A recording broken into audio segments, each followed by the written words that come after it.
Amis du jour, bonjour, c'est Jean-François du Web et la Tortue. Bienvenue dans ce dernier épisode des actus de la semaine de l'année, le condensé de l'actu social média. C'est parti. Et on commence comme d'habitude par Twitter avec Elon Musk qui a annoncé cette semaine qu'1,5 milliard de comptes vont être supprimés, des comptes qui sont soit des bots, soit des comptes inappropriés, des comptes qui doivent être bannis pour les contenus sensibles qu'ils proposent. Bref, ça va piquer et c'est là qu'on imagine le nombre de comptes encore qui doivent traîner, qui ne sont pas conformes ou qui sont carrément gérés par des robots. On comprend mieux pourquoi Elon Musk a eu du mal à racheter la plateforme. Je vous en parlais la semaine dernière, Amazon et Apple sont revenus sur les contrats publicitaires de Twitter et les ont réactivés. Eh bien, je vous l'expliquais la semaine dernière, Apple et Amazon sont revenus sur leur contrat publicitaire Twitter qu'ils avaient quitté suite au rachat d'Elon Musk. Twitter a annoncé qu'ils allaient encore améliorer leur plateforme de modération pour un meilleur ciblage afin de faire revenir d'autres poids lourds, notamment Chevrolet, Ford, Chipotle, Jeep et j'en passe qui avaient quitté la plateforme, en tout cas sur le côté publicitaire. Il faut savoir que le revenu publicitaire représente 90% du chiffre d'affaires de la plateforme, c'est donc une priorité absolue.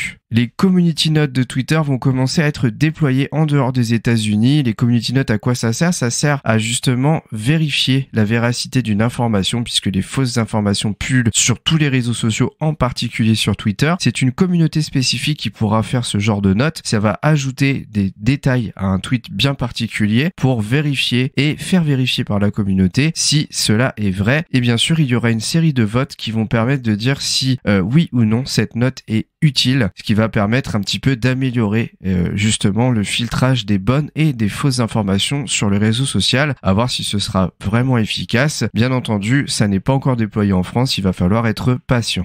Deux petites nouveautés qui vont bientôt arriver sur la plateforme. Le décompte du nombre de vues de tweets directement affiché sur le tweet pourra bientôt arriver. Ça va être déployé. Ça a été une réponse apportée par Elon Musk, encore une fois, directement à une demande d'un utilisateur sur la plateforme. On ne sait pas, par contre, quand est-ce que ça arrivera précisément. Ensuite, vous pourrez bientôt savoir si votre compte a été banni, puisqu'un système de statut affiché sur votre profil va bientôt être déployé. Celui-ci permettra de savoir si votre compte est toujours actif ou pas. Donc normalement, si vous êtes dans les clous et que vous utilisez votre compte Twitter de manière classique, il n'y aura aucun problème. Je vous tiens au courant de la date de déploiement de cette fonctionnalité. Allez, on passe à deux petites news. TikTok qui est soumis à un projet de loi qui souhaite interdire l'application chinoise aux États-Unis. Je vous en avais déjà parlé il y a plusieurs semaines, peut-être même plusieurs mois, sur le fait que c'était une application dans le collimateur des États-Unis.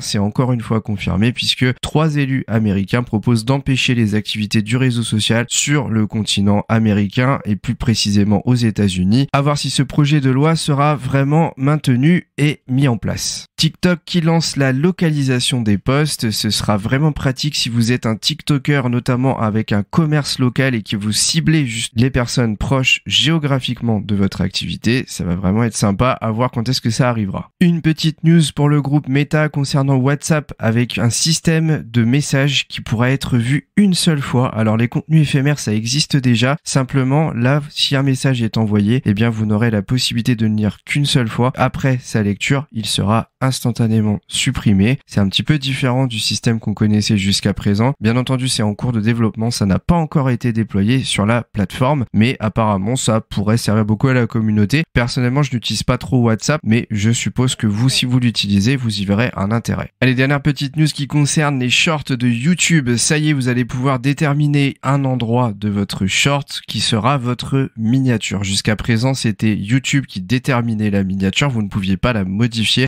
C'est chose faite. Maintenant, vous pouvez aller dans un endroit précis de votre séquence et la sélectionner. Pour l'instant, on ne peut pas créer de couverture directement via un logiciel puis l'intégrer comme on peut le faire sur Instagram. Sur TikTok, on peut pas le faire de toute façon. Donc en fait, ils sont préférés s'aligner sur le système TikTok. Mais ça, c'est pas un souci. Je dirais le principal, c'est que vous puissiez choisir l'endroit parce que parfois, alors je sais pas si c'est votre cas, mais moi je fais des shorts et on se retrouve coupé à un endroit où on a un visage un petit peu bizarre. Voilà, forcément. Et c'est l'intelligence artificielle de YouTube qui détermine ce moment et vous ne pouvez pas le customiser. Donc ça crée des situations un peu compliquées des fois.